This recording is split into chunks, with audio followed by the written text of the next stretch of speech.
السلام عليكم ورحمة الله وبركاته. أهلا بيكم في الحلقة السابعة من كورس المحاسبة المالية على قناتك فايف أكاونتنج، طريقك للواقع العملي. على مدار 6 حلقات قبل كده اتكلمنا على معادلة الميزانية وطبقنا مثال عملي وسجلنا في دفتر اليومية ورحلنا لدفتر الأستاذ. النهاردة استكمالا لموضوعات الحلقة السابقة هنكمل مع بعض التمرين اللي كنا شغالين فيه. عايز افكر حضرتك ان احنا كان معانا الحلقة اللي فاتت في 2/10 تم قبض مبلغ 1200 جنيه نقدا مقابل الاعلان الذي ستقوم به المنشأة في 31/12. وقلت لحضرتك ان معادلة الميزانية اصول بتساوي التزامات زائد حقوق ملكية.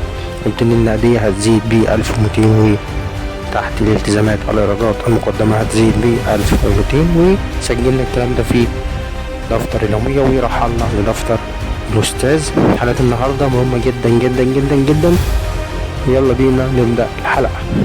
الحلقة رقم 4 معانا النهاردة سؤال مهم جدا، ودايما أي حديث التخرج لو هيعمل مقابلة في أي شركة دايما ده سؤال انترفيو يا جماعة.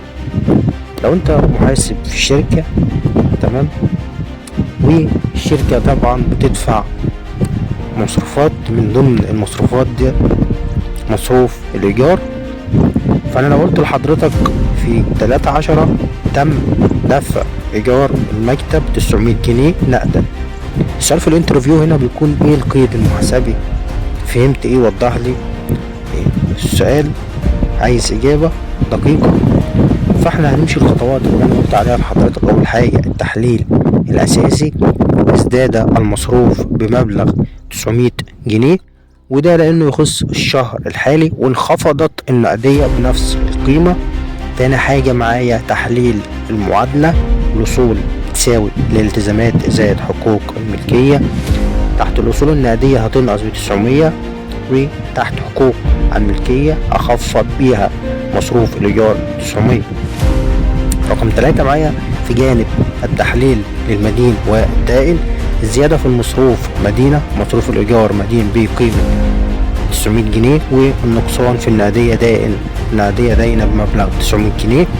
التسجيل في دفتر اليومية، التسجيل في دفتر اليومية زي ما حضرتك عارف تحت التاريخ هنكتب 3/10، وفي خانة البيان مصروف الإيجار إلى حساب النقدية، ده دفع الإيجار عن شهر 10 في المدين 900 وفي الدائن 900.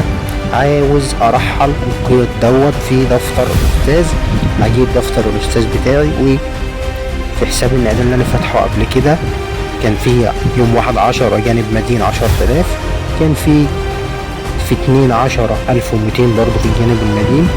النهاردة بقى النقدية جاية في الجانب الداين ب900، ده كده في حساب النقدية وفي صفحة الأستاذ بتاعة النقدية. هفتح صفحة لمصروف الإيجار كرصيد افتتاحي، رصيد افتتاحي مصروف الإيجار جاي عندي مدين ب900. يعني لو حضرتك اتسألت السؤال ده في الانترفيو بسيطة جدا، يبقى أنا عندي من حساب مصروف الإيجار إلى حساب النقدية.